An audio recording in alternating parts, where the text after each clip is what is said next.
bonsoir et merci d'être parmi nous ce soir pour célébrer ensemble cette fête religieuse très particulière. Il s'agit bien évidemment de Ashura, l'occasion pour moi de vous dire nous avons été nombreux à la fêter hier soir en famille autour d'un bon repas, comme le veut la tradition. Et bien ce soir, mesdames, messieurs, nous vous invitons à poursuivre les célébrations avec nos invités. Nous verrons ensemble toute la symbolique de cette fête, ainsi que ses coutumes et traditions héritées de génération en génération et que nous préservons jalousement. A tout de suite.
بديت باسم الغني من المثل سموا لي حجاب في كل مسألة هاي سيدنا اسم الله بالنظر هي فاتنة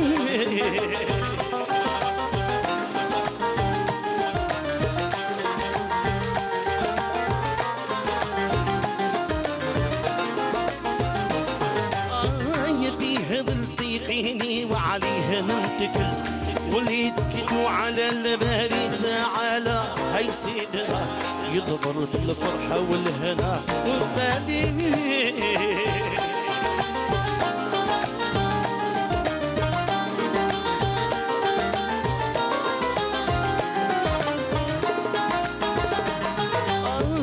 قاتلي وهدالي منازج الغزل الغزل مع الفضل عمله هاي سيدنا جعل دين الداع النبي موالي كل نور النور لها شريك من بحر بحر باينه من الفضل هاي سيدنا المجد صلى عليه نعم العلي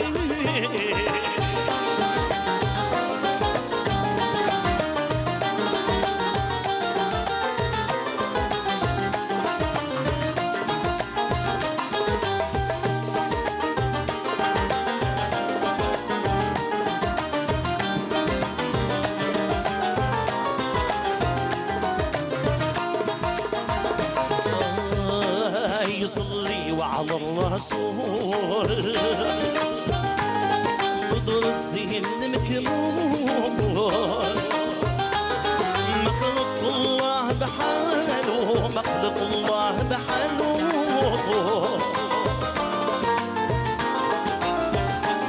اي وعلى راحة العقول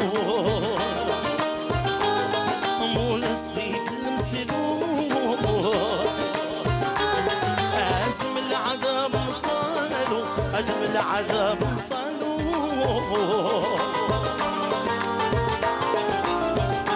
القلب المعلوم وعلى الصهر الباتوم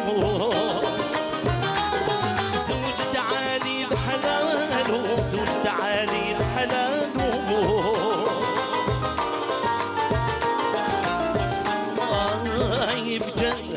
توصل عن ساير الأزل جه ولدها وجه هاي سيدنا كل جيلالي وكل مطوالي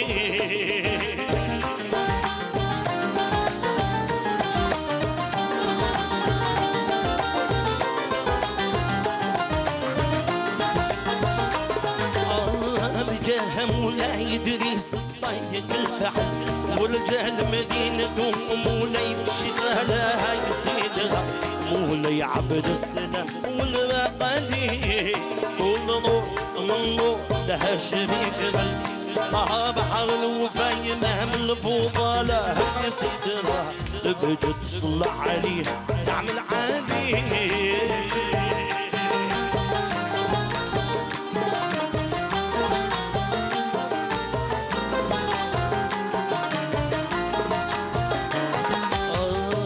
صلي وعلى الرسول وسيد الصلاة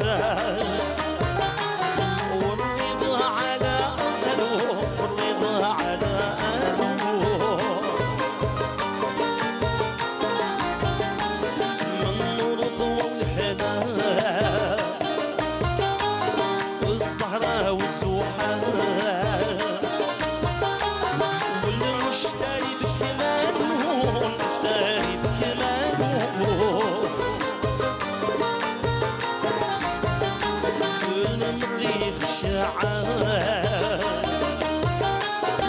نمجري على الطلاق يصد من حسن جماله يصد من حسن جماله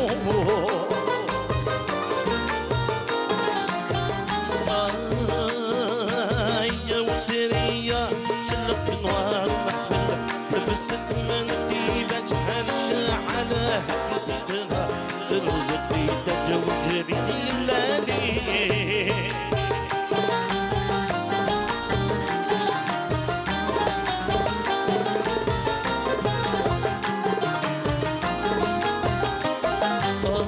الصلاة والسلام عليه منزل مطر من سما انزل وحضنا لها سيدنا بالهجوم الليلة والمنام يا نبي كل نور من نور له شبك الجهل ما بعد وبينها من فوضى لها سيدنا بجد صلى عليه نعم العادي كل نور من نور له شبك الجهل ما بعد وبينها من فوضى لها سيدنا بجد صلى عليه نعمل عليه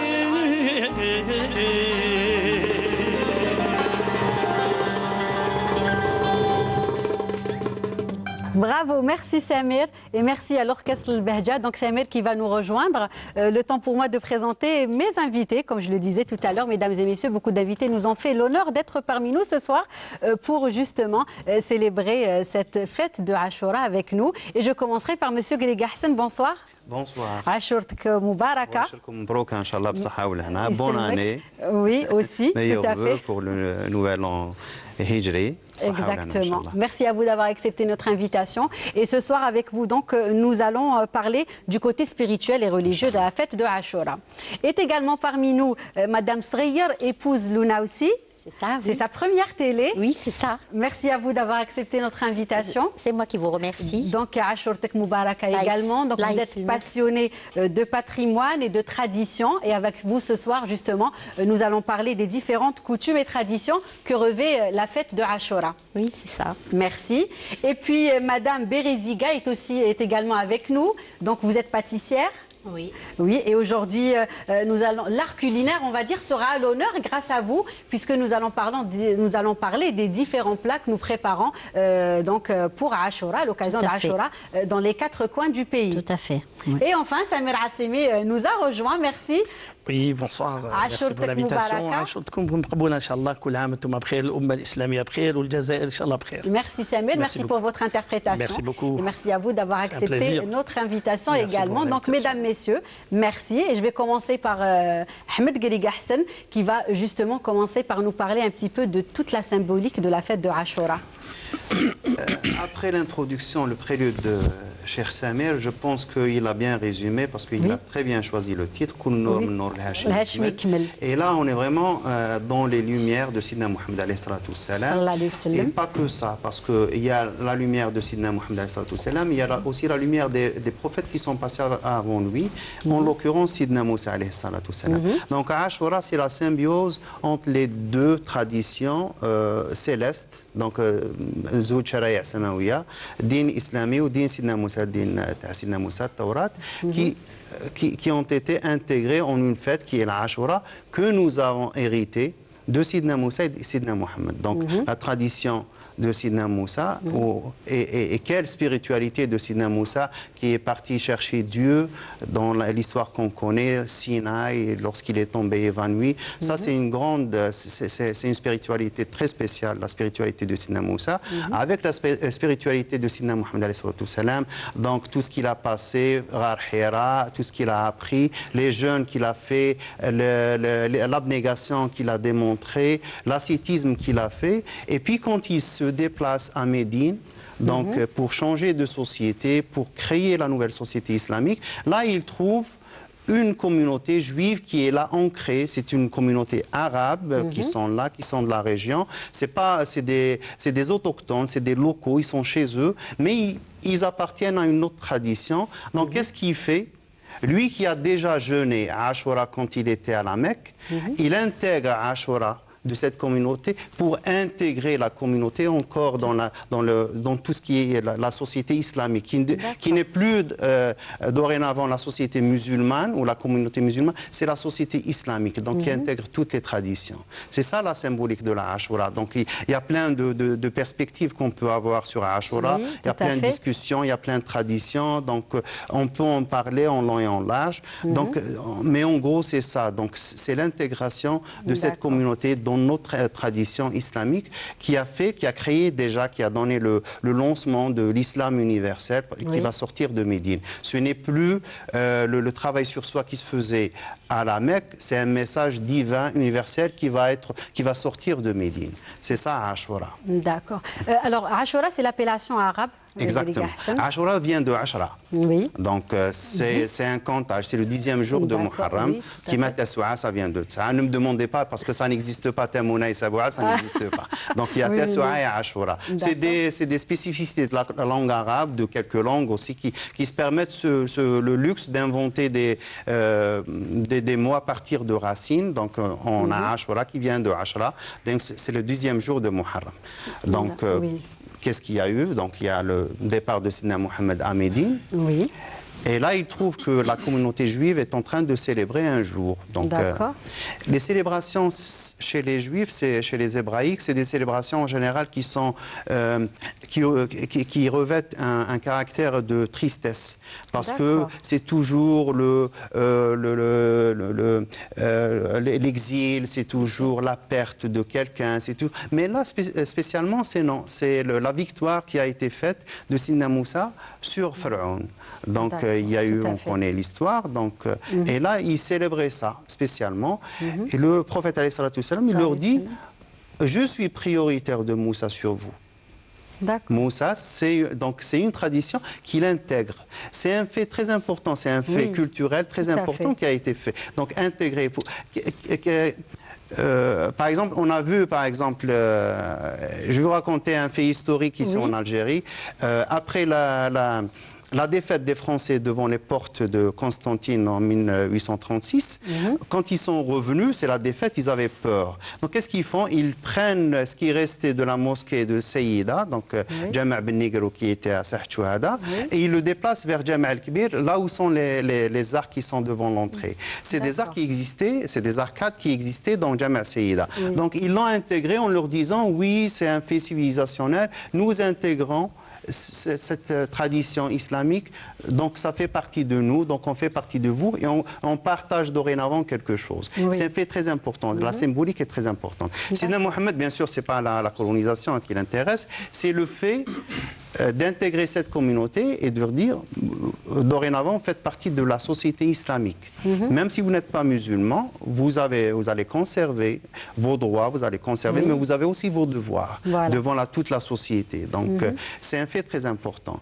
Et depuis, donc, on a vécu en symbiose avec les Juifs, même chez nous, vous savez, au moment de l'invasion française, il paraît qu'ils ont retrouvé une Bible qui existait dans la région de l'Ouate. C'est une Bible qui était écrite en arabe et dont le nom divin, c'est pas Yafet, c'est Allah. D'accord. Donc, Donc, on voit maintenant les influences qui allaient de part et d'autre.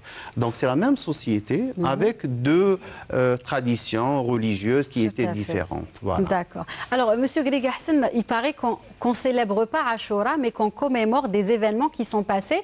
Parce qu'en fait, dans l'islam, nous n'avons que deux fêtes religieuses, l'Eid Sghir ou l'Eid al-Adha. Est-ce que c'est vrai? Oui, ça c'est officiellement. Le religieux dit ça, le stricto sensu du religieux. Donc, on a deux fêtes. C'est le prophète qui l'a décrété. Donc, on a deux fêtes, l'Eid Sghir, donc Eid al-Fitr ou Eid al-Adha. Mais bien sûr, autour de ces fêtes, bien sûr, la tradition, la société, la sociologie et l'anthropologie ont fait que des choses se sont greffées autour. Donc, Ashura n'est plus avec la simplicité qui se faisait à l'époque, donc jeûner à Ashura, mais vous allez voir avec les dames qu'il y a plein de choses qui sont greffées dessus, et c'est tout à fait normal. La société, elle est là, donc elle va tisser autour, elle va broder autour de ces événements, parce que, en fait, les fêtes, ces moments de spiritualité, on ne les comprend pas tous de la même façon.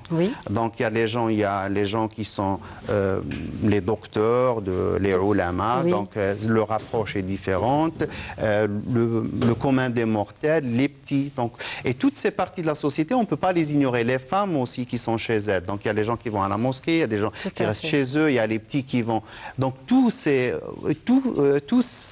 parties de la société vont exprimer leur joie, leur bonheur pour cette journée, à leur façon. Chacun va s'exprimer à sa façon. Donc, il y a des gens qui vont dessiner, il y a des poètes qui vont faire des poèmes, etc. etc. Donc, tout ça, c'est tout à fait normal, en fait. Oui, et justement, on le disait tout à l'heure, donc, il y a l'aspect religieux de la fête de Ashura, et il y a aussi l'aspect sociétal, on va dire, ou social, qui est indéniable, n'est-ce pas, Madame Sghir? Oui, absolument. Donc, vous êtes là ce soir, justement, pour parler de ces traditions, de ces coutumes que nous avons et auxquelles nous tenons. À lesquelles nous tenons. Donc, on fait plusieurs choses comme ça. Oui, c'est ça. C'est-à-dire que la femme étant la gardienne des traditions dans toutes les sociétés du monde, hein, c'est généralement les femmes qui gardent les traditions. Donc, comme disait mon voisin, il y a plusieurs aspects de la fête de Ashura. Les hommes, ils allaient à la mosquée la veille et tout. Les femmes, elles ont beaucoup de choses à faire. Justement, entre autres, voilà, déjà le côté culinaire, qui est un aspect très, très rassembleur.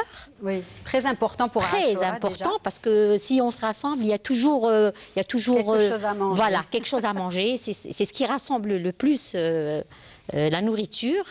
Donc, il y a plein de préparations que les femmes font. Et puis, ça dépend des régions. Ça dépend des régions. Il y en a qui font, il y en a qui réservent une partie du mouton, qui en font du qdid. Oui, nous parlerons de ça justement. Voilà, de la viande séchée. L'aspect culinaire. Nous allons commencer, Madame Sghir, par la tradition la plus connue, ou la coutume la plus connue, j'ai envie de dire, c'est le fait de se couper les cheveux le jour de Ashura. Ça, tout le monde le fait, surtout les filles. On dit que les cheveux poussent plus vite, qu'ils vont être plus beaux. C'est ça, c'est ça. On coupe toujours quelques centimètres des chevelures des femmes. Et on profite aussi pour couper les cheveux des petits. Tout à fait. Donc on laisse la première coupe, on la réserve pour ce jour. Donc on va dire qu'on offre au cadet de la famille, si c'est un garçon bien évidemment, sa première coupe de cheveux. Exactement. Les femmes procèdent à quelque chose de, je dirais, inattendu, qui est le rangement.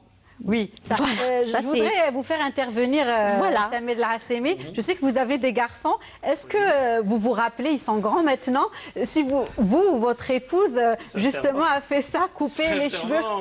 Peut-être, il y a ma mère, peut-être elle a fait ça, oui. Ma mère, c'est une Algéroise d'Alger, donc je pense qu'elle a dû faire ça. Hein. Oui, surtout. Mais je vous assure que c'est beau, hein, ce que vous êtes en train de dire. Oui, voilà. C'est vraiment extraordinaire. C'est des traditions vraiment... Oui, tout voilà, donc je disais tout à l'heure qu'il y avait quelque chose qui était un peu différent de ce qui se fait d'habitude et qui est le rangement des armoires. on procède au rangement des armoires. Oui, ça c'est à la maison. Ça c'est à la maison, on ouvre toutes les armoires. On les laisse ouvertes aussi? Oui. C'est-à-dire le 10e jour, le jour de Ashura, ou les 3 jours, 9, 10, 11 Oui, on ouvre les armoires et on fait du rangement. Quel est l'intérêt? Oui. Je ne sais pas, parce qu'on dit qu'il faut ranger, mais les grands-mères oublient de dire pourquoi. Oui. Donc on garde les faits. Ça. Mais c'est peut-être aussi pour faire bon, on range pour donner aussi. Quand on range l'armoire, on débarrasse les affaires et puis peut-être qu'on profite pour donner. Faire du rangement et en même temps, tout à fait. Pour faire de la place dans les armoires. Pour aider les plus démunis peut-être, puisque aussi c'est une valeur de la fête de Ashura, le partage. Le partage, exactement. Oui, monsieur Ghaliga Hassan. Peut-être en parallèle de remplir le baraka. On associe zakat. Oui, on va parler de ça tout à l'heure, bien sûr. Donc tout ça tourne autour de zakat. On peut considérer ça. On donne ses cheveux, on donne de ses vêtements. Je pense que ça doit être autour de zakat. Tous ces éléments peuvent être considérés comme une forme de zakat. Voilà, la question est là. Zakat, c'est en donnant, en ouvrant les portes des armoires, peut-être de le remplir de baraka. Voilà, tout à fait. En contrepartie, c'est remplir le baraka. Peut-être c'est ça le... Le fait de les laisser ouverts surtout. Voilà. Ça fait rentrer le baraka. Oui. Voilà. Continuez, Madame Sriya. Aussi, on mettait du henné. Le soir aussi, il y en a qui mettent... Même pendant Ashura, Mouloud, c'est une tradition c'est-à-dire le henné, c'est quand même... c'est un geste, je dirais, qui est fait dans toutes les... pratiquement les fêtes religieuses, oui. Le henné revient. Voilà, dans le Eid el-Kbir, le Eid Sghir, l'Ashura, tous les moyens, toutes les occasions sont bonnes pour se parer du henné. Voilà. Donc... Voilà. Donc, se couper les cheveux, laisser les armoires ouvertes, trier les armoires pour justement aider les plus démunis avec des affaires. Et c'est considéré, comme le disait M. Ghaliga Hassan, comme une zakat. Et puis, le henna, donc très présente. Oui, et il y a les visites au cimetière aussi. D'accord. Oui, on intègre aussi ces morts dans la célébration de Ashura. Donc, le jour le matin de Ashura, les femmes allaient dans les cimetières pour rendre visite à leurs morts. Voilà. D'accord. Et côté vestimentaire, est-ce qu'il y a des traditions en rapport avec le côté vestimentaire? Côté vestimentaire, je ne sais pas. Peut-être que, bon, à l'époque, je dirais que les gens étaient habillés comme ils étaient tous les jours. Il y a les visites familiales et qu'on se retrouve en famille, peut-être qu'on... qu'on se prépare aussi puisqu'on faisait des repas, et les repas se faisaient généralement toujours dans la grande maison, la maison des grands-parents, où tous les enfants, les petits-enfants étaient là à partager le repas de cette fête qui est très spécifique, je dirais, en Algérie, d'ailleurs, parce qu'on n'entend pas parler de Ashura dans les autres pays, surtout sunnites. Bon, mais chez nous, c'est quand même un peu spécial. Ok, justement, Madame Sriya, puisque vous dites que chez nous, c'est un peu spécial, je vous invite, vous ainsi que tous les invités, à découvrir ce reportage à travers lequel nous allons découvrir justement la Qa'da de Ashura. Il a été réalisé avec Maya Amrani, qui s'est déplacée au sein d'une famille. Donc, je vous propose, mes chers invités, de découvrir ce reportage et on revient juste après pour continuer d'en parler. À tout de suite. Une architecture unique, des couleurs atypiques, une beauté rare, tout réuni dans un même endroit. La Casbah d'Alger, un patrimoine inestimable, un lieu magique à visiter dans ses multiples ruelles aux parfums inoubliables. Dans cette maison, datant de plusieurs siècles, nous retrouvons une architecture et un décor qui relatent un riche passé et tout un historique. Ashura, 10e jour du mois de Muharram, est un événement religieux, une journée de jeûne et un repas qui symbolise le partage, la convivialité et surtout la générosité. On va demander les rituels de Ashura à Madame Sahbi, qui est parmi nous. Bonsoir, Madame Sahbi. Merci pour l'invitation. Et on est tous invités. Oui. C'est Monsieur Moussa, bien sûr, qui nous reçoit. Alors, Madame Sahbi, vous connaissez très bien les traditions et vous connaissez bien la Casbah. Oui, plus ou moins. Voilà, donc on est habitué aux traditions de nos parents, nos grands-parents. On a vécu étant jeune, on a assisté à de très très belles soirées animées par nos ancêtres. Et ça commence généralement l'Aïd. On garde la viande, une partie de la viande dans la salle on pense toujours au Muharram, à Ashura, au Mouloud et à Ynaïr. Parce qu'on cuisine toujours le poulet de proh. On égorge un poulet, non, c'était pas des poulets comme ça. Oui. On égorgeait, on déplumait et tout. Et on avait la partie de viande salée qu'on mouillait le soir, on essayait de la dessaler pour la cuisiner avec le poulet. Et c'était souvent le couscous à l'époque ou la rechta. Maintenant, c'est devenu varié parce qu'on découvre les régions algériennes, on mange de tout maintenant. Mais sinon, c'était vraiment des soirées. C'était surtout des plats habituels, traditionnels, toujours. De nos ancêtres. Alors, comment se passait la soirée de Ashura? Eh bien, déjà, si on avait un bébé, on lui préparait des choses. Si on avait une mariée, on a demandé une fille, on lui prépare des choses à lui emmener. On avait beaucoup de choses, la Ashura. Oui. On préparait le plat, on préparait le khfef. Pourquoi? On des rochiat.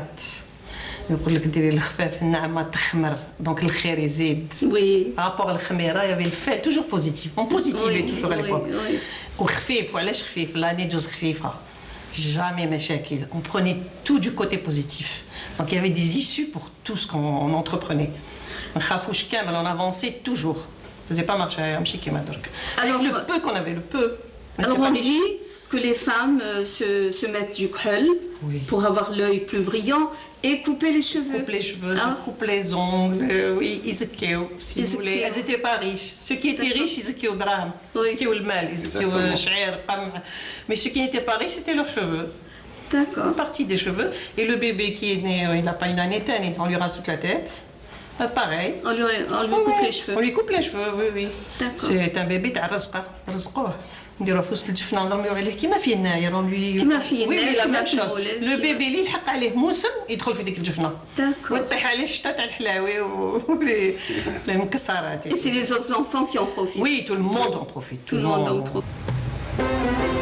Traditions et cultures sont les éléments essentiels de la vie dans la Casbah. Elles créent une atmosphère qu'on ne retrouve nulle part ailleurs.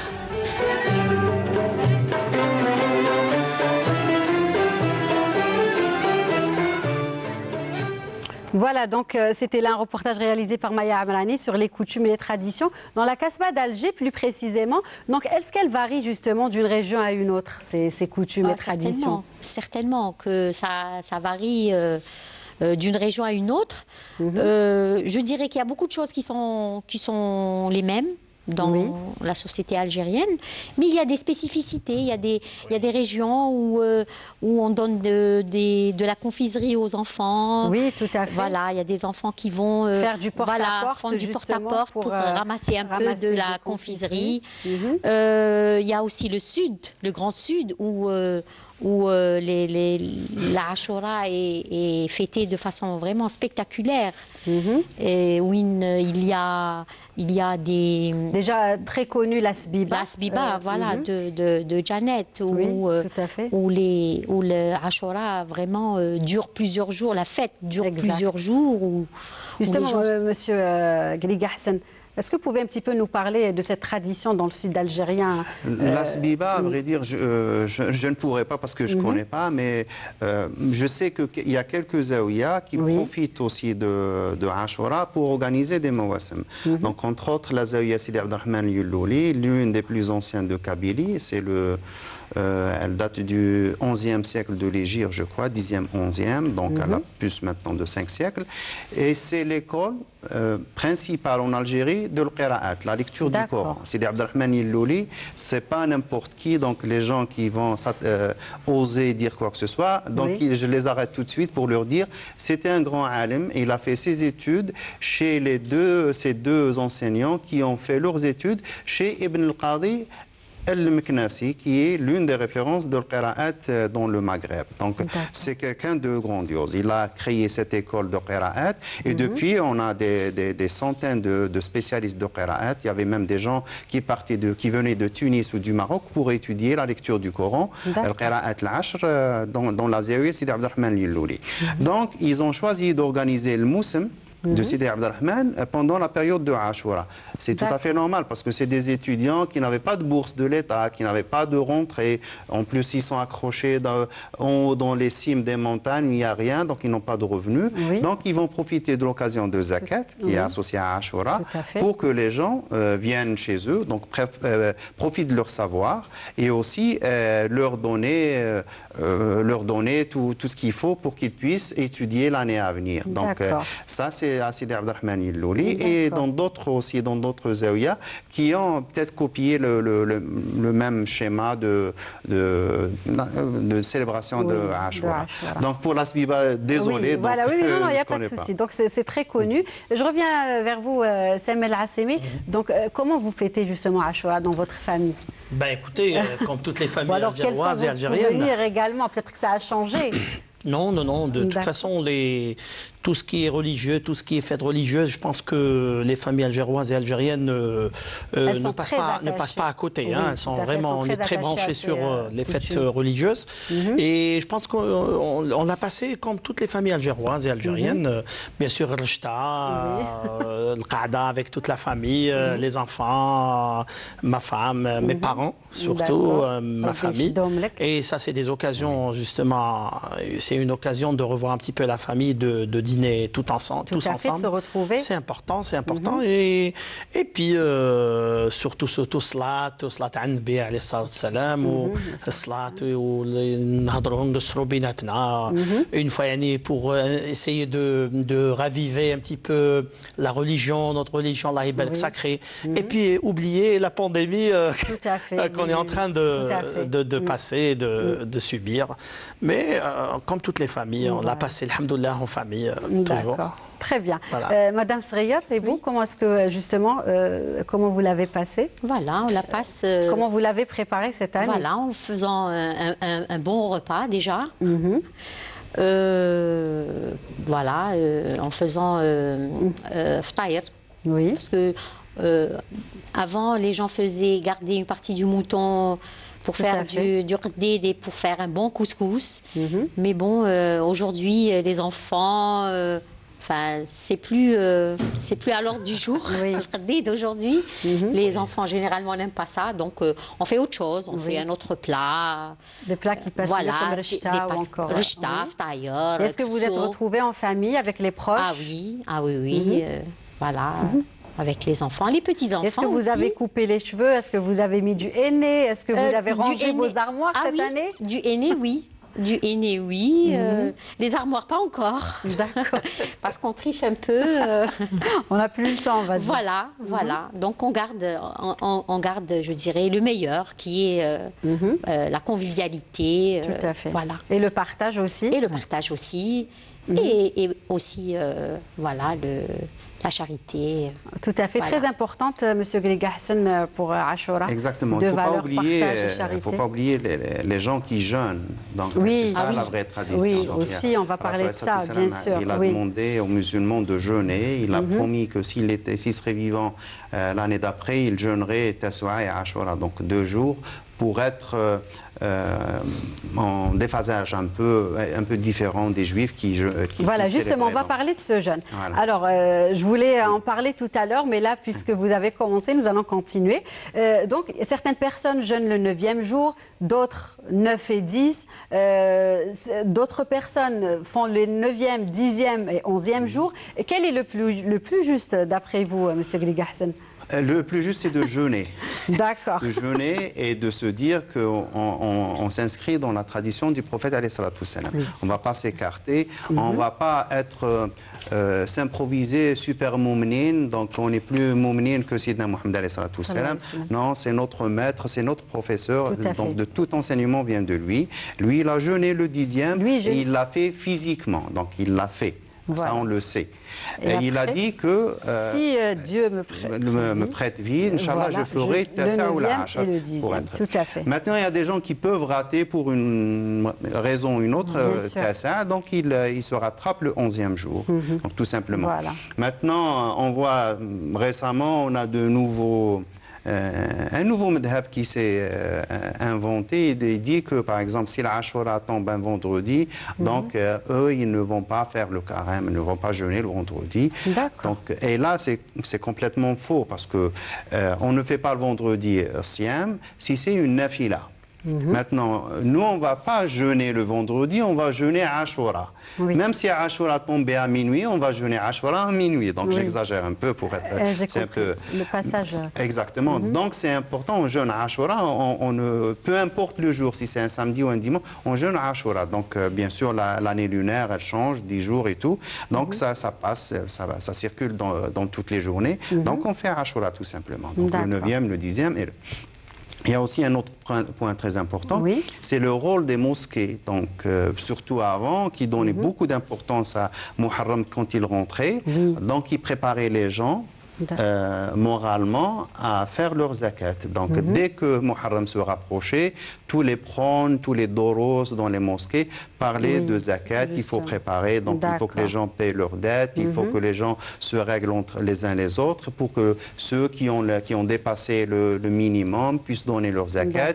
Et ceux qui ne connaissent pas comment faire leur zakat, qu'ils aillent demander à l'imam, parce que c'est un calcul très délicat, parce que si on a des moutons, si on a des veaux, si on a des chameaux, donc tout ça c'est différent, c'est très important.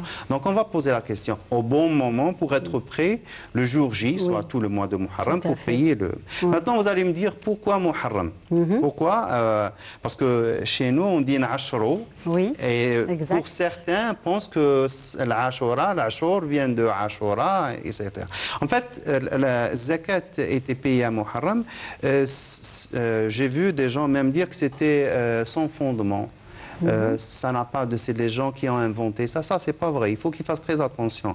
Parce que les sciences islamiques, c'est quelque chose de très vaste. Donc, en lisant un livre ou deux ou trois, on n'a pas tout compris. Donc, il faut être... Parce qu'il y a une tradition qui est inscrite dans le Muwatta de l'imam Malik qui dit que Sidna Uthman ibn Affan, il leur disait votre mois est arrivé, payez vos dettes pour que les gens puissent payer leurs zakat. Maintenant, quel est le mois? Il y a une autre tradition qui dit que ce mois peut être Rajab, peut être Ramadan, mais une tradition qui dit que c'était Muharram. Nos ancêtres ont choisi Muharram. Donc, ce n'est pas bidoun sanad. Il y a le sanad, il existe. Il faut tout simplement chercher. Toutes les traditions islamiques chez nos ulama, ici au Maghreb, ont un sanad et ont bien sûr un ancrage juridique qui est valable et on tient à ce que leurs avis, leurs opinions soient respectées. Donc il ne faut pas venir comme ça 21 siècles après et inventer un nouvel islam et dire oui on a tout découvert. Non, vous n'avez rien découvert. Tout a été mâché pour vous. Voilà, tout simplement. Donc, cet aspect de zakat, donc zakat, il faut bien calculer zakat. Il y a aussi le problème de... je ne sais pas si l'argent que j'ai de côté, que j'ai mis de côté, donc je ne sais pas quelle est la part qui a dépassé le haoul, une année lunaire bien sûr, pas l'année solaire, et je ne sais pas quelle est la part qui n'a pas dépassé. Donc en général, les ulama leur disent faites le calcul parce que c'est rien, 2,5%, c'est rien dans toute la fortune qu'un bonhomme a pu amasser. Donc payez pour tout. Ce qui est zakat, vous l'avez garanti. Ce qui n'est pas zakat va être payé en tant que sadaqa. Donc soyez généreux avec vos semblables. Surtout pendant cette période de pandémie où il y a beaucoup de gens qui souffrent. Tout à fait. Voilà, donc il faut être solidaire. Donc si on a une petite fortune comme ça qu'on a amassée, donc il vaut mieux payer pour tout. Comme ça, on est rassuré, on a payé pour la partie qui est les Waslat al-Hawl, et l'autre, Inch'Allah, sadaqa mqboula. Très bien, nous allons en reparler de ça justement tout à l'heure, Monsieur Ghaliga Hassan. Samir Assemi, merci. Je vais vous remercier encore une fois. C'est moi. Inch'Allah. Merci beaucoup, merci pour l'invitation. Merci d'avoir accepté notre invitation. Et puis, je vous invite justement à aller nous interpréter un autre morceau. D'accord, pas de problème. Merci. Et donc, Madame Sreya, un petit mot donc, avant de partir sur les traditions justement. Voilà, sur les traditions. De la fête de Ashura, qui est une fête très particulière. Oui, c'est une fête particulière. C'est-à-dire qu'aujourd'hui, les traditions sont en train de se perdre. Oui. Et nos malheureusement. Enfants, voilà, malheureusement, nos enfants il faudrait qu'ils héritent de tout ça. Avec maintenant que on est à l'ère de l'Internet où le monde est devenu tellement petit qu'il faut s'identifier à quelque chose. Tout à fait, et bien pour s'identifier à quelque chose, pour garder ces traditions, il faut pas... Pour les préserver de génération en exactement, il ne faut pas s'arrêter de fêter. De fêter chaque année, faire tout ce qu'il faut justement pour marquer ces fêtes religieuses. Voilà, toutes les fêtes religieuses, il faut les marquer. Il faut les marquer vraiment beaucoup. Pour qu'elles les inculquer, on va dire, à nos enfants et à la génération future. Pour qu'elles restent, exactement. Oui. Qu'elles puissent être transmises le plus longtemps possible. Oui. Voilà, pour se démarquer un peu des autres. Voilà. Très bien. Bah, écoutez, Madame Sghir, merci à vous d'avoir accepté notre invitation. C'est moi qui vous remercie. Encore une fois, et nous aurons l'occasion de vous avoir, bien sûr, dans d'autres belles occasions, j'ai envie de dire. Merci. Et puis, notre soirée se poursuit, très chers téléspectateurs. Et avant de retrouver nos prochains invités pour parler toujours de Ashura, des traditions, des coutumes, je vous invite à apprécier ce morceau qui sera interprété par Samel Assemi, qui était avec nous il y a un moment. Voilà.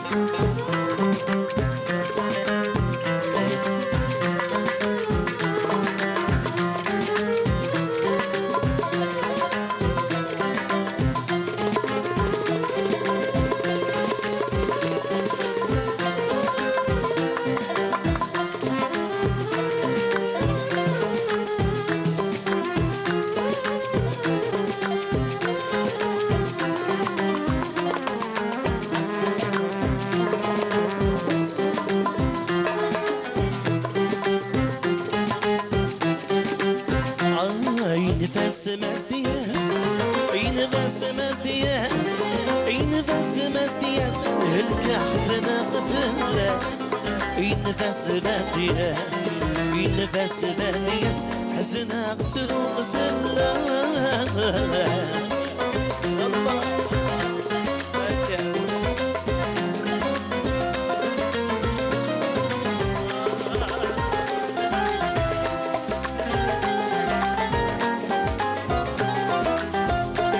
يروح على وهلي يبين ضربه تعذب اللي راح يسكن ذبحه يروح على وهلي يبين ضربه يتعذب اللي راح يسكن ذبحه ربي العالي حرب في اللاس عزيز في الليل ربي لا يعرف الناس ينبس مدياس ينبس مدياس ينبس مدياس لك احزن في اللاس ينبس مدياس ينبس مدياس حزن اغتدوغ في اللاس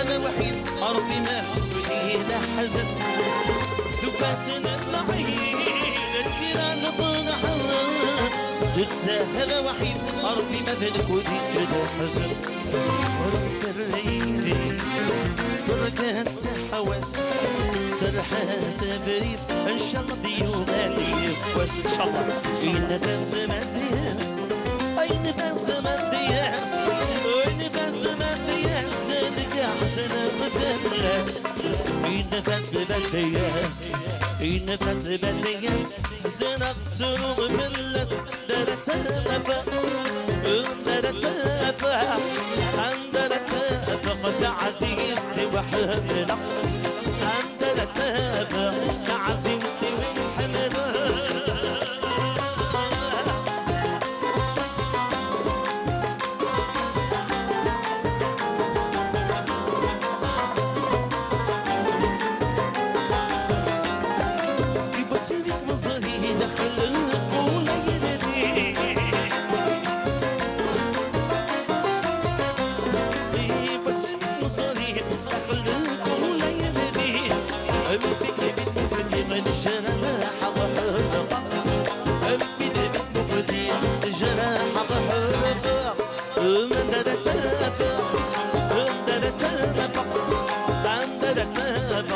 عزيزتي ويحملها عندنا تافه ما تجري في حملها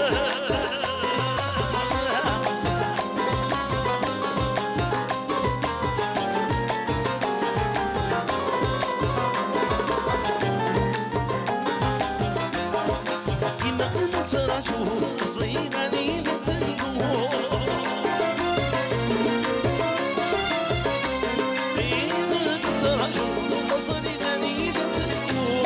سيدي ربي داعو انا بالرجال داعو سيدي ربي داعو انا تقية انا عندنا تافه عندنا تافه عندنا تافه لا عزيزتي وحملها عندنا تافه لا عزيزتي وحملها عندنا تافه عندنا تافه عندنا تافه لا عزيزتي وحملها عندنا تافه عزيزتي يحملها.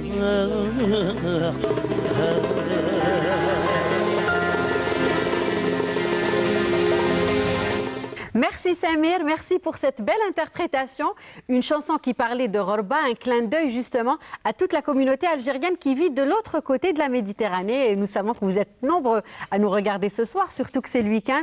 Et vous êtes aussi nombreux à ne pas avoir pu faire le voyage cette année pour passer vos vacances en Algérie à cause de la pandémie, bien évidemment. Eh bien, nous pensons à vous et cette émission vous est dédiée. Et puis, d'autres invités nous ont rejoints. Donc, l'émission se poursuit et d'autres invités nous ont rejoints. Il s'agit de Lamia Medini, bonsoir, interprète de musique andalouse. Oui. Comment ça va? Inch'Allah, merci beaucoup. Merci à vous d'avoir accepté notre invitation. Merci à vous d'avoir répondu présent. Merci. Et puis, mademoiselle Yasmine Amriche, qui est là pour représenter ce soir la Fondation Nesl Khair. Bonsoir. Bonsoir. Merci pour l'invitation. Merci. Merci. Pour tous les Algériens ici à l'international. Merci à vous d'être là parmi nous ce soir. Alors Lamia, comment vous avez passé Ashura cette année? Comme je pense tous les Algériens, donc c'est les plats traditionnels, je pense que c'est le cas justement, dans toutes les maisons. Parler de ça. Moi personnellement, j'ai fait de la rechta et c'est un plat très apprécié chez moi et l'un des plats préférés. Et donc, on le passe pratiquement en famille, mais vu pour ne pas se déplacer, avec ce qui se passe. Oui, cette année, c'est très particulier. Donc, on l'a fait à la maison, un nombre restreint. Voilà, tout à fait. La petite famille, La petite famille, exactement. Mais, alhamdoulilah, ça s'est bien passé.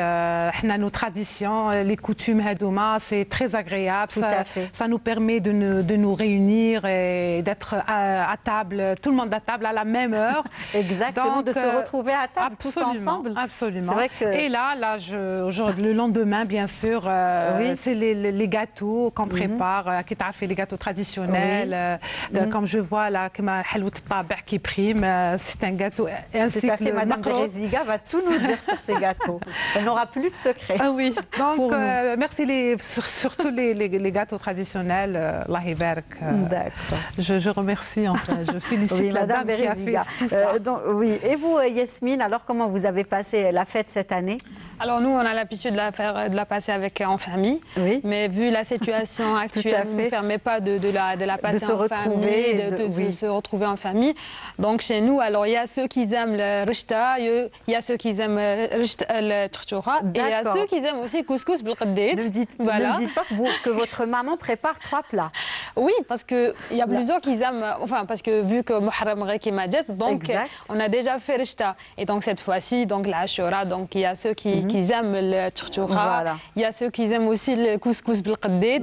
Et puis mis à part tout ce qui s'ensuit comme gâteau traditionnel, brérir, voilà, c'est normal. Et vous, Madame Bereziga, vous avez préparé quoi hier soir?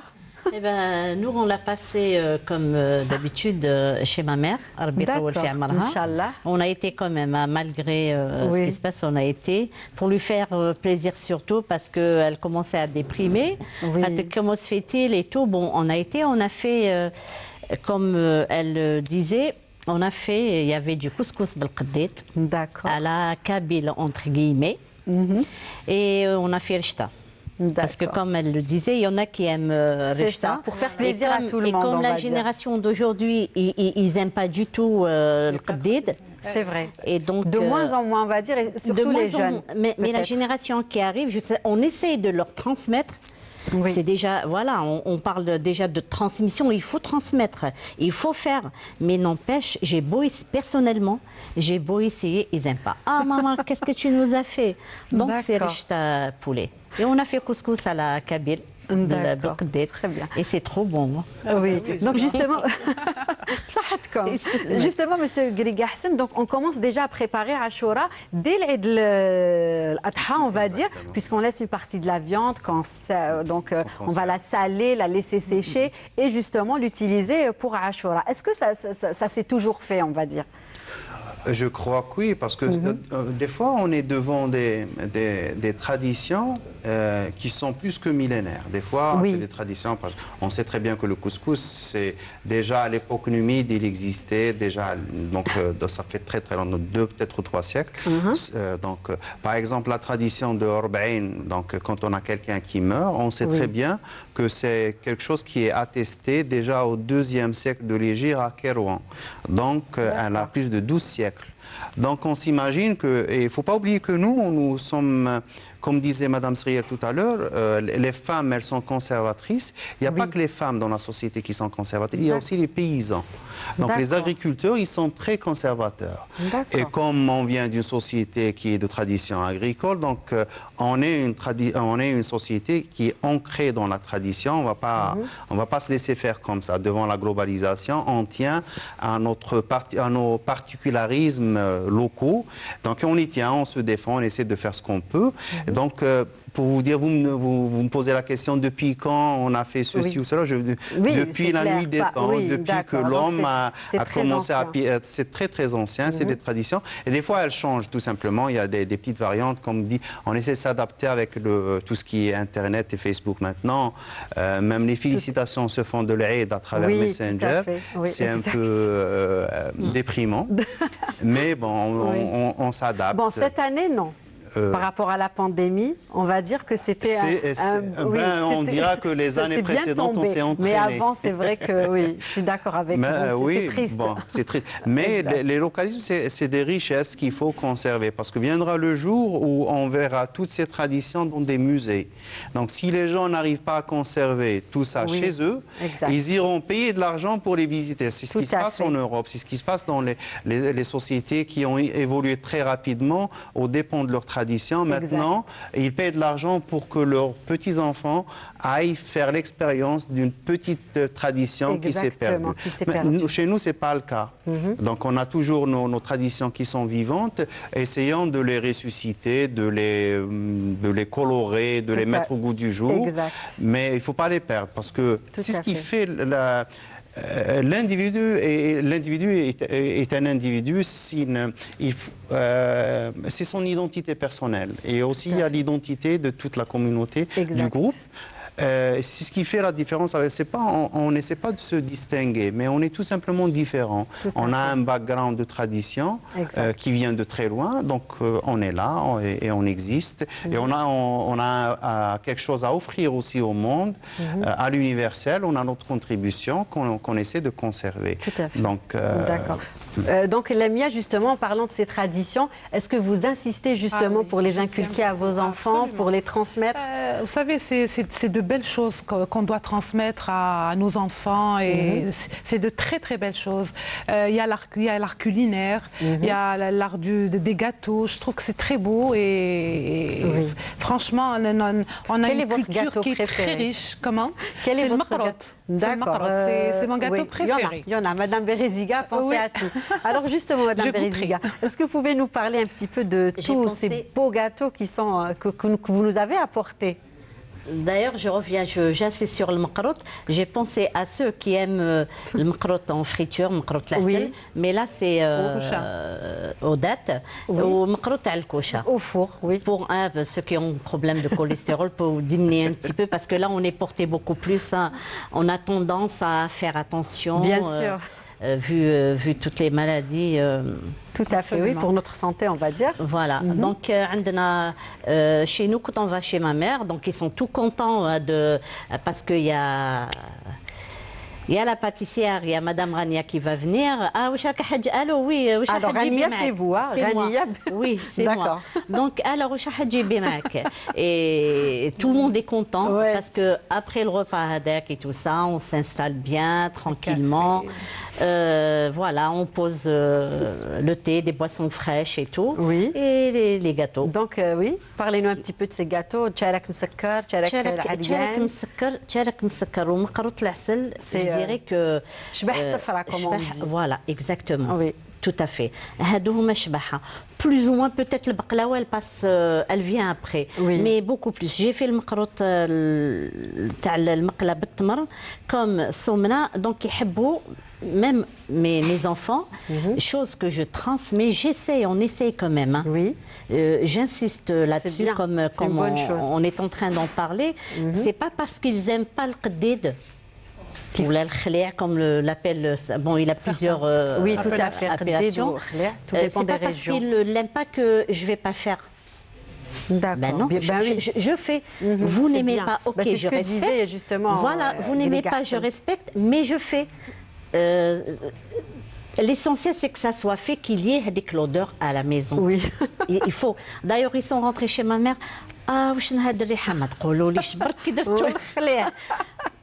comme disait Griga Hassan, si vous n'allez pas le faire, peut-être plus tard, quand ils seront grands, ils seront obligés d'aller dans un musée pour justement voir à quoi ça ressemble. Exactement, exactement. Et déjà, en parlant des gâteaux, nous sommes responsables justement de ces traditions. Nous devons justement jalousement les garder. Il faut notre patrimoine est tellement, il est très riche, vaste et riche.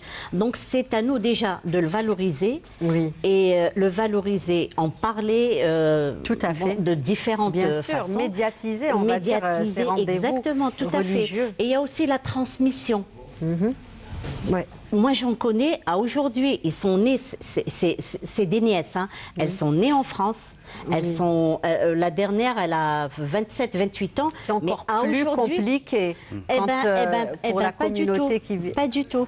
D'accord. Eh ben, ma sœur, elle a fait, c'est ma sœur, les enfants, les filles à ma sœur aînée, elle a fait le berkouk belkhli et elle le consomme, elles adorent ça. Parce qu'elle voilà, elle a transmis depuis qu'elles étaient jeunes, voilà, les plats traditionnels. Elle a conservé l'art culinaire. Il faut aussi, il faut transmettre, il faut préserver, il faut surtout le matériel. Justement, là on parlait des gâteaux. On ne peut pas passer à côté. Oui, monsieur Griga. Parce qu'en fait, l'identité, on ne peut pas dire que l'identité algérienne, on ne peut pas la.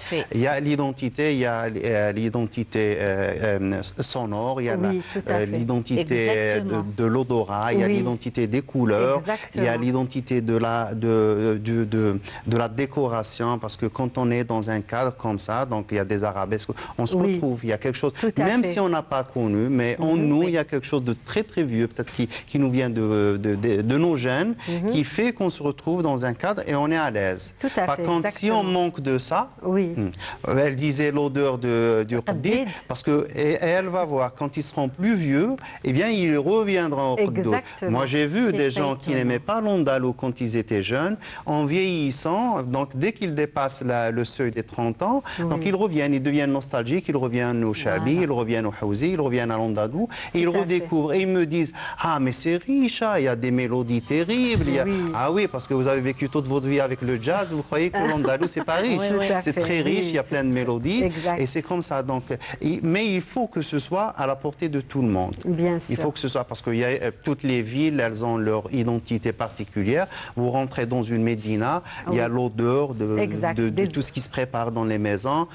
C'est Ramadan, vous avez l'odorat de la shorba qui sort de toutes les maisons et ça fait partie de l'identité. Et ça va avec le blanc immaculé de la Chaude, avec lesquels nos anciennes maisons étaient peintes, avec le qaous. Donc quand je ferme les yeux, donc je vois, il y a quelque chose qui se dessine dans ma tête et c'est ça notre identité. Exactement, vous avez tout à fait raison. Et justement, Madame Béréziga, une autre identité, je vois aussi, puisqu'on parle d'identité, le bghrir. Le bghrir. Bahrir, eh ben, en allant spécialement, hein, parlons des traditions, coutumes et tout, spécialement l'Ashura, eh ben, on le trouve en allant du centre vers l'est ou l'ouest. Ils le font tous. Ils le font tous. Très bien. Lamia, est-ce que vous avez l'habitude de le préparer ou pas? Moi, je le prépare. D'accord. Je le prépare. Très bien. On aime beaucoup à la maison. Oui. Et surtout à l'occasion d'Ashura, vous avez fait des gâteaux aussi? J'ai pas fait de Bahrir, oui, mais j'ai fait des gâteaux secs, des sablés, et j'ai fait le maqrout l'asel. Très bien. Voilà. C'est déjà ça. Oui, c'est toujours ça. Super. Écoutez, Lamia, merci. Merci à vous d'avoir été parmi nous. Merci à vous d'avoir partagé avec nous, on va dire, ce que vous faites pour fêter Ashura. Et je vous invite à aller nous interpréter. Qu'est-ce que vous allez nous interpréter au premier? La première partie, c'est Ya Sahib al-Ghamama.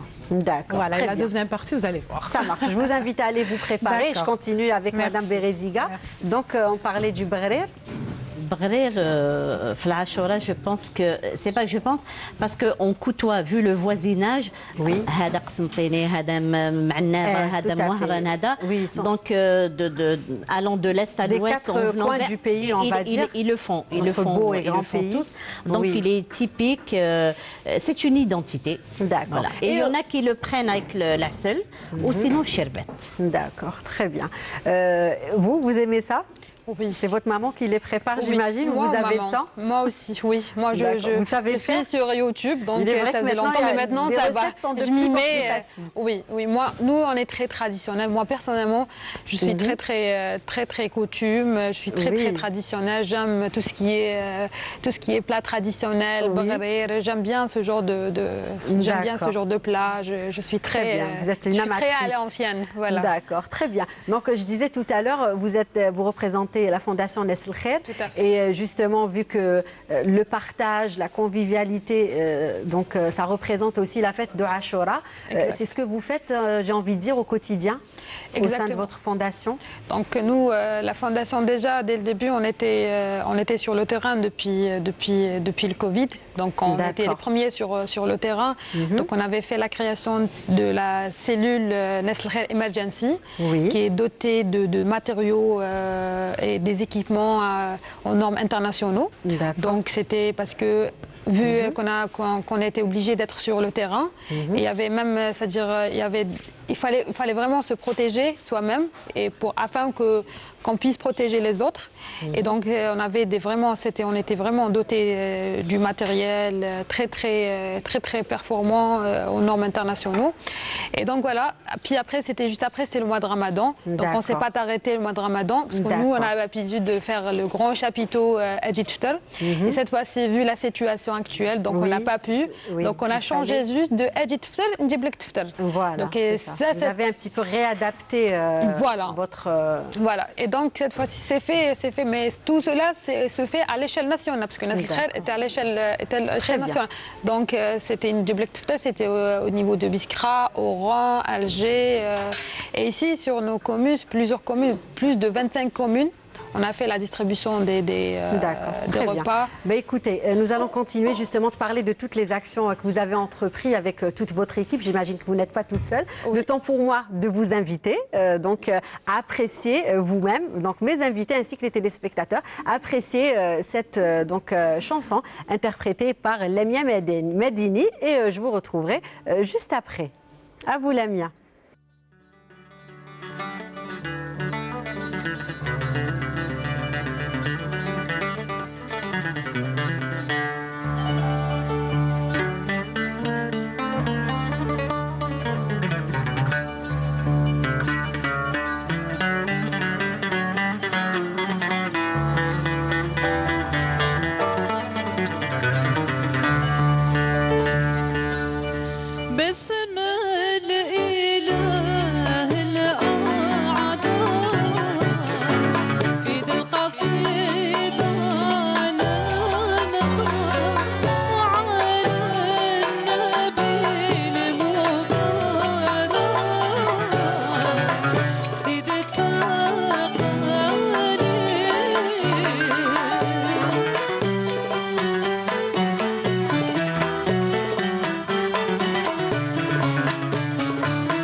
Merci à l'orchestre El Behja et merci à Lamia Meddini pour cette belle interprétation. Et puis notre célébration de la fête de Ashura se poursuit. Madame, donc nous nous sommes déplacés vers les différents plats dont on parlait tout à l'heure, donc des plats traditionnels que nous préparons spécialement pour fêter cette fête religieuse très importante et très spéciale à nos yeux, n'est-ce pas Madame Bereziga? Oui, donc est-ce que vous pouvez nous parler justement de ces plats que vous nous avez apportés?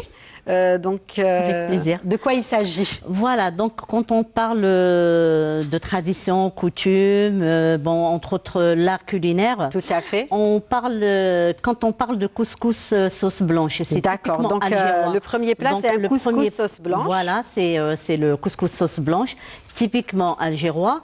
Donc on prépare, il y en a qui, à l'occasion de l'Ashura, qui préparent le couscous sauce blanche. Avec des légumes. Avec des légumes. Donc navets, précisément navets et courgettes. Pas de pommes de terre, pas de carottes. Non, du tout, du tout. Des pois chiches, bien sûr. Oui. Seulement, il y en a qui le préparent avec du poulet et il y en a, bon, ça reste, c'est une question de goût. D'accord. Ceux qui préfèrent la viande rouge. Voilà, voilà, tout à fait. D'accord. Et il y a aussi Très important, très bon aussi. Très important, très bon. Très apprécié également. Aussi, oui, il est connu pour sa diversité. Donc, il y a dans les 4 régions Est, Ouest, Sud, Nord qui préparent le berkoukes. Seulement, à chaque région, sa façon de le préparer. Il y a une sauce blanche, bidjaj, il y a une légumes, poulet, بالقديد. D'accord. Donc, moi, j'ai mis un petit peu les deux, poulet. D'accord. Donc, quand il est fait avec une sauce blanche, est-ce qu'on met des légumes également? Je ne connaissais pas. En sauce blanche, comment on le prépare? Tout dépend. Je vous ai dit ça. Des régions. Il a énormément de diversité. Par exemple, quand je parle de nous, notre région de la Kabylie, on le fait avec des navets, mais des navets coupés en petits dés. Ou voilà, seulement بالخليع. D'accord. Mais l'Algérois, ils mettent des pois chiches. Oui. Ça dépend. Il y en a qui mettent des pois chiches, peut-être des légumes en sauce rouge, le qsbr aussi. Oui. Voilà, donc à chaque très parfumé d'ailleurs, on sent bien la coriandre. Donc là, il y a aussi le khliah, le qdid, qui est fait avec ce plat. Ah oui. Que vous avez préparé l'Eid al-Adha, le jour de l'Eid al-Adha. Ben oui, voilà, comme on en parlait tout à l'heure, ça fait partie des traditions, ou je dirais peut-être aussi coutumes. Alors la majorité, je dirais que les femmes, comme le disait notre Griga Hassan, monsieur Griga Hassan. Hassan tout à l'heure, je crois que c'était lui qui le disait, les femmes, elles sont parmi... elles sont les premières qui conservent, qui sont beaucoup tout à fait, oui. portées sur voilà, la conservation. Transmettre, on va dire, aux enfants et tout, nos coutumes et traditions. Des coutumes et traditions. Tout à fait. Donc, elles commencent déjà à préparer la Ashura dès l'Aïd. Voilà, en conservant la viande. Bon, en mettant beaucoup de sel et tout ça pour... c'est en quelque sorte de la viande séchée. Tout à fait. Très bien. Donc ça, c'est concernant le deuxième plat qui est berkoukes. Dans cette recette, il est fait à base de qdid et de sauce rouge, de légumes et de coriandre également. Et on passe au troisième. Alors le troisième, c'est le ftaïr. Le ftaïr, c'est des feuilles qu'on fait comme les feuilles pour préparer une semaine, cherchoura et tout. Donc c'est en quelque sorte, c'est comme le cherchoura, mais seulement avec, il y a une touche de modernité. Au lieu de les émietter, on les a mises en enveloppe. D'accord, oui. Sauce blanche, bien sûr. Déjà, visuellement, ça change. Exactement, tout à fait. Donc, on peut toujours apporter une touche de modernité, on va dire. Voilà, de modernité. Innover un petit peu, tout en gardant... une petite touche quand même. Oui, bien sûr. Il ne faut pas trop dénaturer, on va dire.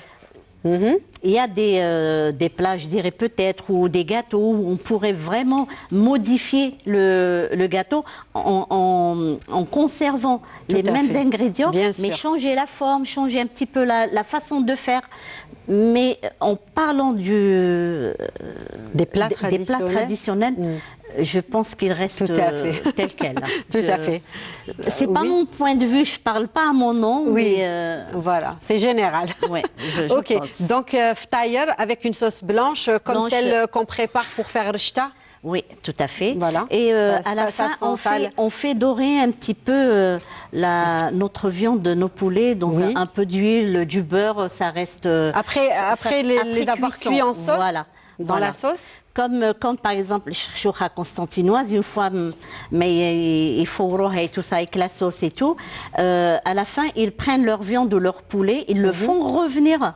D'accord. Dans de l'huile, voilà. Pour lui donner un petit peu ce côté doré, on va dire. Et puis il y a du goût aussi. Hein. D'accord, très bien. Oui, mais en tout cas, ça sent très bon. Il y a aussi un plat qu'on ne voit pas sur cette table, mais qu'on fait beaucoup. Il s'agit de trida. Trida. Voilà. Tout ce qui est trida, cherchour tasfar, cherchour hadit al-ftaïr, aussi. On l'a fait à l'Algérois. D'accord. On l'a fait aussi, mais voilà. Ça très bien. Mais écoutez, merci. Très appétissant ce plat. Merci à vous. Je vous invite à aller retrouver donc Monsieur Ghriga Hassan et Mademoiselle Yasmine. Alors, Monsieur Ghriga Hassan, on parlait de trida, qui est un plat très apprécié. Alors, c'est un plat très ancien, trid, et il paraît que c'était même le plat préféré du prophète Mohammed sallallahu alayhi wa sallam. Exactement, alayhi salatu wassalam. Dans la tradition, il est rapporté que tharid, c'est l'un des plats qui datait de l'époque de Sidna Mohammed alayhi salatu wassalam, et c'était son plat préféré. Apparemment, il était à base de blé ou de pâte, mais on n'a pas tout le détail, donc comment il le préparait, comment il le faisait. Mais de cette tradition du prophète alayhi salatu wassalam, vous savez, il y a des gens qui ont compilé des livres sur ça, donc tout ce qu'il mangeait, comment il faisait. Mais il y a deux grands principes qu'on doit retenir de la tradition du prophète alayhi salatu wassalam. Donc le premier principe, c'est qu'en mangeant, donc on divise le ventre en trois parties. Donc, thulutun li-ta'am, thulutun li-sharab wa thulutun lil-hawa. Donc, il ne faut pas manger jusqu'à... s'étouffer, exactement. Et puis, il y a un deuxième principe qui disait que on ne doit pas, il disait, donc on ne mange que lorsqu'on a faim, et quand on mange, on n'arrive pas à satiété. Donc, dans le même principe, c'est que donc on ne doit pas manger en ayant déjà mangé. Donc on ne doit pas. Et ça, c'est ce qui cause les maladies. Donc vous voyez, c'est ça les principes les plus importants. Et on en revient maintenant avec les problèmes d'obésité, avec les problèmes du système digestif, on en revient. Il y a aussi une autre tradition, que ça c'est un petit clin d'œil aux jeunes. Donc il y a un autre principe qui dit khaddiru butunakum. Je ne sais pas si c'est un hadith du prophète où il lui a été attribué, si c'est attesté, mais en réalité il faut manger quelque chose de vert. On a besoin de laitue, on a besoin de salade, c'est très important parce qu'on a besoin de fibres donc pour le système digestif, c'est très important. Donc vous avez ça, c'est autour de ça que va tourner toute la tradition de la gastronomie de l'époque de Sidna Mohammed alayhi salatu wassalam, sans oublier que ils étaient très ascètes, donc ils ne mangeaient pas, donc ils ne vivaient pas pour manger, ils mangeaient pour vivre, comme disait l'adage. Très bien. Donc Ashura, c'est aussi la solidarité, et donc justement elle est visible, on va dire, à travers les actions de votre association, n'est-ce pas, mademoiselle Yasmine? Tout à fait, tout à fait. Donc parlez-nous justement un petit peu de ces actions.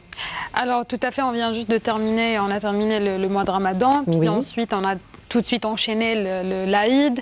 Puis l'Aïd, on a aussi enchaîné directement l'Aïd l'Ekber parce que c'était rapide. Donc on a reçu un don de 2 veaux, plus de 50 moutons, et tout ça c'est à l'échelle nationale. Donc nous, on a fait la distribution de la viande ici sur Alger, aussi à l'échelle nationale.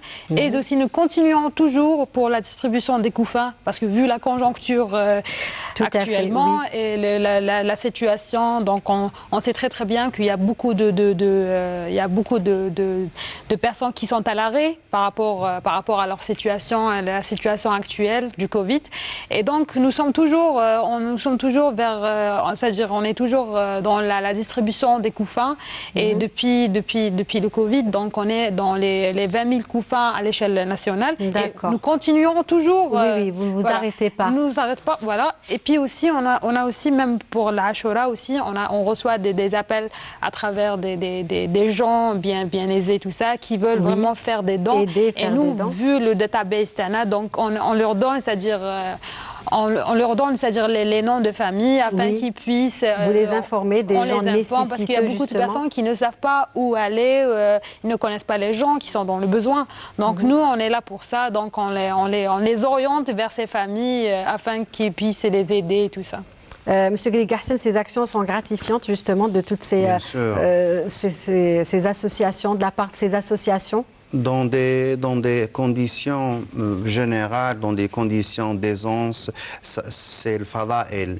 Ça devient, c'est de la classe de fada'el. Dans la conjoncture actuelle de la pandémie, la conjoncture économique qui a suivi, enfin, dans le monde entier, ça devient wajib. Donc celui qui a à côté de lui quelqu'un qui est nécessiteux, ce nécessiteux ne va pas pouvoir se débrouiller le lendemain, trouver un petit métier, il n'y a rien. Donc c'est des gens, il est du devoir des gens qui sont dans l'aisance d'aider leurs prochains. Parce que en fait, on est dans l'autre, bien sûr, on fait quelque chose de gratifiant. Tout à fait. Il a, donc on va retrouver ça, donc bien sûr, sa place bien préparée dans le paradis, c'est très important de penser, d'autant plus qu'avec le Covid, on a vu des gens qui étaient à côté de nous, qui du jour au lendemain, ils ont disparu. Donc la mort s'est rapprochée de nous, la fin s'est rapprochée de nous. Donc on est très triste, on est très affecté, et ça devrait nous préparer, ça devrait nous rendre meilleurs. Donc quand on voit par exemple Ismaël Hanni, qui avait plein de projets, nous lui rendons hommage ce soir à travers cette émission. Exactement, on se rappelle de lui, donc du jour au lendemain, ça nous a affectés parce que rien ne disait, rien ne prédisait que le bonhomme allait disparaître comme ça. Mais bon, donc tout ça, à travers ces actions, on se rapproche de plus en plus de ces gens qui sont nécessiteux, qui sont dans le besoin. Et en faisant ces actions on protège aussi ces gens, on les protège et on protège aussi la société. Donc il y a des mots qui viennent derrière. Ba'd al-faqr kufr. Oui. Donc celui qui est dans la nécessité peut tout faire. Donc on l'empêche de faire en créant ces réseaux de sauvegarde de la société, ces réseaux d'entraide. Et bien sûr, c'est très important ce que font Nes El Khair et d'autres associations et fondations. C'est quelque chose de... Mais maintenant, ça devient, à mon avis, ça devient du wajib. Ce n'est plus le fada'il, on ne fait pas... Tout à fait, exactement. Vu la situation actuelle, on est obligé justement d'aider notre prochain, d'aider les nécessiteux. Et Ashura est une belle occasion justement pour concrétiser des actions. Tout à fait. Donc justement la zakat, Monsieur Ghaliga Hassen, il y a la zakat de Eid al-Fitr, donc qu'on accomplit donc après pour justement la fin du mois sacré de Ramadan, et la zakat de Ashura qui est tout aussi différente, qui est zakat al-Hawl. Donc c'est deux zakats différentes. Voilà. Zakat c'est quoi? Donc en termes lexicaux, en traduction, c'est l'augmentation, c'est le développement. C'est l'épanouissement, c'est ça zakat. Donc, parce que c'est l'inverse de ce qu'on peut penser. En donnant de l'argent, on n'est pas en train de réduire notre fortune, on est en train de la zkiwha, donc on l'augmente. C'est ça zakat, c'est ce qu'on recherche. Et il y a deux types de zakat. Il y a bien sûr zakat al-fitr, qui est en partie une zakat individuelle. Voilà, c'est ça. Exactement. Toutes les deux sont obligatoires, bien évidemment. Mais cette zakat, c'est la zakat de l'mal. Oui. Donc, on taharou le mal, c'est je ne sais pas, c'est nettoyer, c'est c'est ça le mal. Donc, c'est le protéger aussi, c'est le développer, c'est ça zakat le mal. Purifier, exactement, c'est la purification, c'est le mot exact. Merci Lamia. Donc, tout ça est en rapport avec la zakat. Et bien sûr, vous savez, l'action première du musulman, avant de faire sa prière, qu'est-ce qu'il fait? Être bon? Non, l'odo. L'odo, c'est la purification. Tout à fait. Donc, toute l'action du musulman va tourner autour de la purification. Et pourquoi? Parce qu'on prépare notre corps au jour à la fin, au jour du jugement dernier. Donc si on ne fait pas ce travail sur soi, si on ne purifie pas, on purifie l'âme, l'argent, notre manger, notre corps, donc le jour du jugement dernier, ben, on va payer, on va bien payer. Donc on doit se préparer à ce jour. Et tout ça tourne autour de la purification. D'accord. Justement, en ces périodes justement de fête, de Ashura, est-ce qu'il y a des donateurs? Est-ce que vous avez été contacté par des personnes justement qui veulent vous aider et pour justement aider également vous-même les personnes les plus démunies, on va dire? Exactement.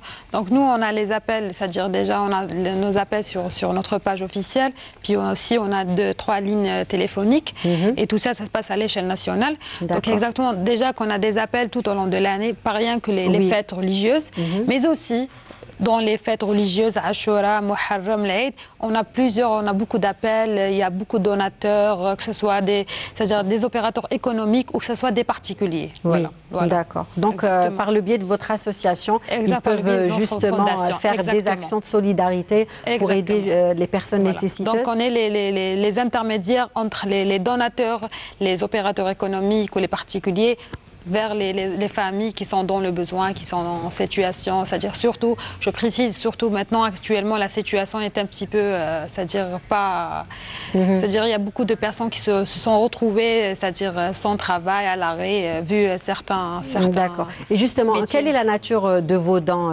Yasmine? Est-ce que c'est de la nourriture? Qu'est-ce que justement vous donnez? Par quoi? Comment vous aidez justement ces personnes? Alors, je parle de votre association, bien sûr. Très bien. Alors déjà que la Fondation Nesl Khair, elle a un compte bancaire. Donc il y a des gens qui veulent directement verser de l'argent. Il y a d'autres personnes qui veulent faire des denrées alimentaires, des moutons, de la viande, des médicaments, des couches, lait pour les bébés. C'est-à-dire toute personne, c'est-à-dire ait le choix de faire ses dons comme elle veut. Donc, mais enfin, on va dire. Donc c'est pas limité. On va dire. C'est pas limité, mais c'est-à-dire concernant les fêtes religieuses, donc on est bien d'accord que tout le monde va préparer des plats, Voilà, exactement. Donc, je parle des donateurs. Oui. Donc, ils veulent tous, c'est-à-dire faire des dons comme de la viande ou des couffins. Alors, par contre, la Fondation Nesl Khair, donc nous, on a toujours l'habitude de fêter les fêtes religieuses. Donc, on fait des événements où on invite des femmes qui font les plats traditionnels, de la poterie, de la peinture. Et ça, tout ça, on invite, c'est-à-dire toutes les femmes, c'est-à-dire même à travers à l'échelle nationale, c'est-à-dire de Chlef, de Janet, de Biskra, de Sétif. C'est-à-dire, en fait, c'est-à-dire que chacun ramène ses traditions, on les fête ici. Oui, voilà. Donc justement pour faire connaître ce qui se fait dans les 4 coins du pays, dans les différentes régions d'Algérie. Connaître enfin les traditions de chaque wilaya. Tout à fait. C'est l'échange culturel. Voilà, ces échanges culturels demeurent très importants.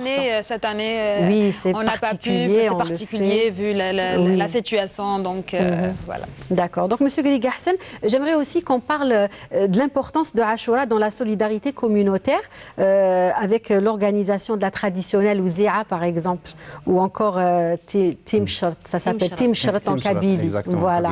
Ça on le voit, donc on l'a vu même à un certain moment dans les quartiers d'Alger où il y a une forte communauté kabyle, donc ils faisaient ça, moi je me rappelle dans mon quartier, à Zrara, donc ils l'ont fait 1 ou 2 fois, donc ils ramènent un veau et ils partagent.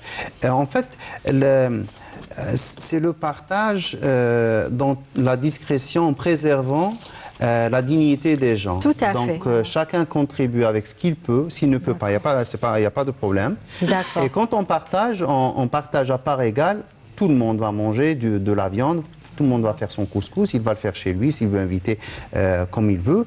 Mais c'est dans on partage comme ça avec les gens en préservant leur dignité. On ne va pas se montrer, donc on va bien prendre sûr, tout à fait. Donc pour des gens particuliers. Non, c'est tout le village, c'est tout le quartier qui le fait. On le fait ensemble et on le fête ensemble. Et ça, pour vous dire que les standards de la moralité de nos ancêtres étaient bien plus élevés. Exact. Donc c'est des gens, on voit maintenant des gens, par exemple, je vais le dire, vous m'excusez, mais faire un don à quelqu'un en prenant un selfie avec et se montrer le publier sur les réseaux sociaux, c'est un phénomène très triste. L'arbil ne va accepter ce don. Donc ça c'est clair, c'est pas parce que quand même la dignité des gens, on doit les respecter. Donc, on le fait dans l'anonymat le plus total, on le fait en préservant la dignité. Justement, Sadaqa est faite pour préserver ces gens, pour les empêcher d'aller de mendier. Exact. Et donc, quand on leur donne, on les présente sur Facebook pour que tout le monde voit. C'est pas normal. Donc, en résumé, Monsieur Ghaliga Hassen, on peut dire que Ashura, c'est des valeurs, bien sûr, religieuses et sociales indéniables. Voilà, pour un petit peu résumer la signification de cette fête religieuse. Exactement. Et tout ça, bien sûr, en référence, on revient, bien sûr, à notre guide spirituel, à notre maître, à notre professeur, Sidna Mohammed alayhi salatu wassalam. Et vous voyez, chaque fois on dit عليه الصلاة والسلام نصليو ونسلموا عليه صلى الله عليه وسلم et on demande باش يسلم باش لا تسلم فينا. Bien sûr, donc tout à c'est ce que fait. disait la même dans la chanson tout à l'heure. لا تسلم فينا donc نهار الشفاعة يشفع فينا إن شاء الله. Et on reste dans la tradition, dans les traditions, les axes principaux des traditions de Sidna Moussa, de Sidna Isa, de Sidna Mohamed alayhi salatu wassalam. Et tout ça pour qu'à la fin on arrive avec un qalbun salim. Très bien. Merci Monsieur Ghaliga Hassan, merci à vous, merci pour toutes ces informations que donc vous avez partagées avec nous ce soir. Merci Yasmine. Merci à très vous. bonne suite. Merci et bravo beaucoup pour ce que vous faites surtout. Merci. Madame Beriziga, merci. C'est moi qui vous remercie. Inch'Allah, on va vous retrouver dans d'autres occasions. Lamia Medvini, merci à vous d'avoir accepté notre invitation et d'avoir partagé cette soirée avec nous, la soirée de Ashura, je rappelle. Et donc l'émission touche déjà à sa fin. Quelques remerciements avant de l'interprétation de Lamia Medvini. Donc tous nos invités, tout d'abord, la créatrice de bijoux Nabila Houem, Kendall, donc voilà, la pâtisserie Norhan de Madame Beriziga. Et Norhan, on rappelle, elle a tenu à ce qu'on le dise, c'est le prénom de sa petite fille qui nous regarde de Paris. Donc on la salue, ainsi que votre fille et toute votre famille. Toute l'équipe qui m'a accompagnée. Et oui, il faut toute une équipe pour préparer une émission comme ça. Zakia, Fatiha Fares, Soraya Hmoudi, Khalifa Balaman, donc Kamel, Faudel et toute l'équipe du Studio 1. Willemia. Alors moi je voudrais remercier la maison de couture Karim Kadid pour la robe que je porte. Et Inch'Allah, les événements, Inch'Allah, يعودوا بالخير Inch'Allah l'année prochaine. Amen. Voilà, et donc aussi pour finir, Nabila Houem et Narges Bougie Candle, qui a illuminé notre plateau ce soir. Merci à vous, très chers téléspectateurs, de nous avoir suivis. Donc, Ashurtkom, Awashirkom, Mirbouha, Inch'Allah, Bissaha ou Lahna, et à très vite. Au revoir.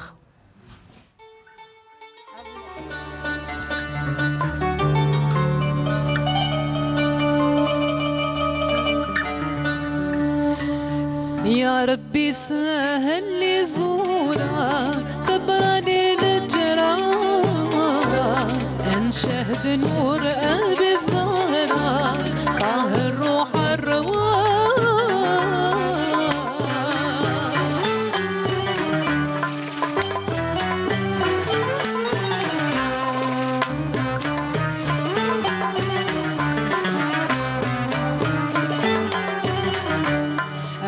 شايط طول زماني انظر ودنك المختار حبها سكن في كناني في كل ليلة ونهار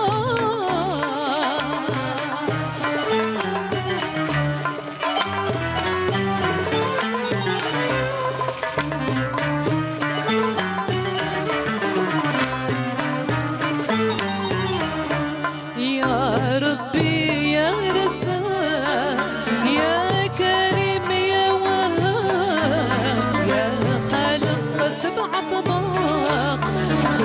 قلبك مقام يا ربي سهل لي زورا تبرني للجرار انشهد نور قلبي السهرة الروح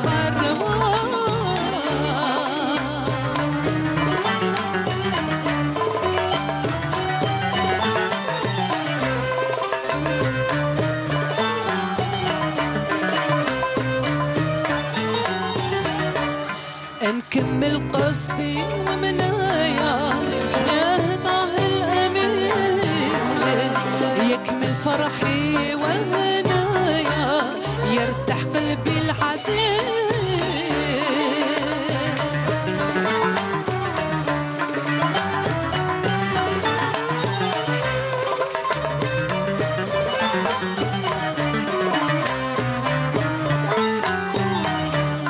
كمل لي فينا ما نويتو واجمع منا النواب حالي نمشي ونطلع